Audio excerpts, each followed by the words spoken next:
because it just had such a distinct style from page one. You said that early on. You said that it seemed as if I had adapted the language for the subject, which I thought was something which is fascinating to me because I was unaware of it myself. Really? I mean, you never thought about that?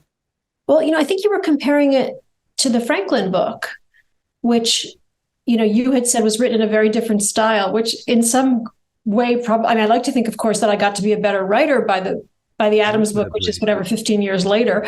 But that Franklin in Paris lends itself to a more florid style. It's a larger cast of characters. Yeah. It's in the midst of the French court. There are a lot of kind of curly cues plot-wise and aesthetically. Yeah. And this is a bolder, more straightforward, more sort of fundamental, more elemental story.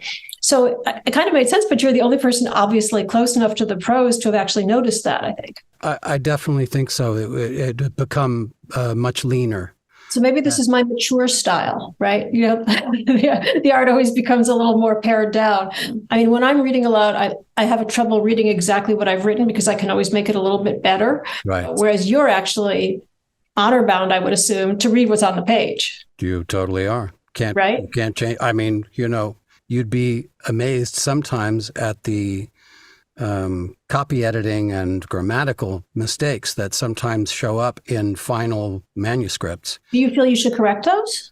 I mean, when it's something so glaring, you have to obviously check in with the producer and they'll say, okay, record the fix and, record it also as written and we'll decide later in editing. But, that just means that they have to go through the process of getting to the author saying, did you mean to do this?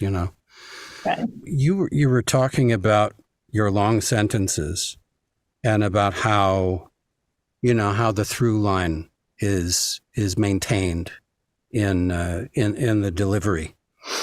And I looked up that sentence you mentioned.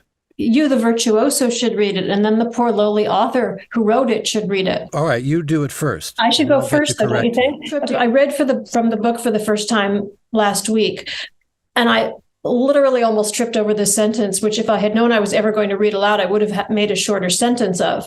On a wet 1774 night, when a group of Massachusetts farmers settled in a tavern before the fire and, pipes in hand, discussed what had driven Bostonians mad, reasoning that Parliament might soon begin to tax horses, cows, and sheep, wondering what additional affronts could come their way, and concluding that it was better to rebel sooner rather than later, it was because the long arm of Samuel Adams had reached them.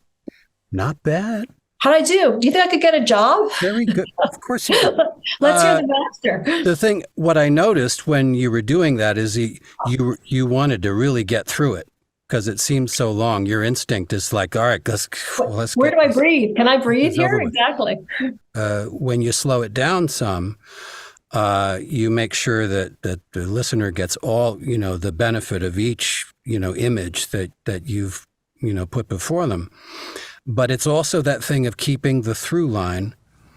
On a wet 1774 night, when a group of Massachusetts farmers settled in a tavern before the fire and, pipes in hand, discussed what had driven Bostonians mad, reasoning that Parliament might soon begin to tax horses, cows, and sheep, wondering what additional affronts could come their way, and concluding that it was better to rebel sooner rather than later, it was because the long arm of Samuel Adams had reached them. See, this is the closest that a nonfiction writer, or any writer for that matter, ever comes to feeling like a playwright, because it's a completely different animal in your hands. And what I left on the page is different from what you produce. Right.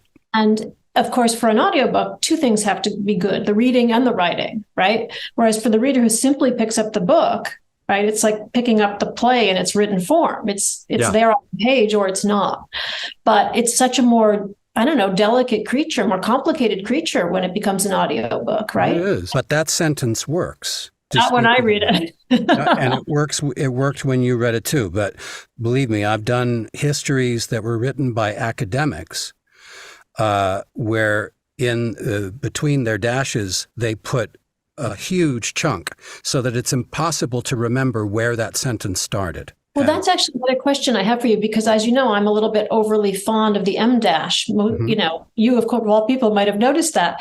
So again, is that just like a little catch in the voice? How does one convey an M dash when reading? What had driven Bostonians mad, reasoning that Parliament might soon, it's a drop in inflection. I'm giving you all the details, but now we're winding our way back to, the conclusion of that sentence. I think that comes from Shakespeare training. He'll state something and then give you, 10 different images to illustrate what he's saying and then come to his conclusion. Which is very much the same figure of speech. Exactly. Right. Yeah. And we were taught to keep that through line going. So you learn about inflections.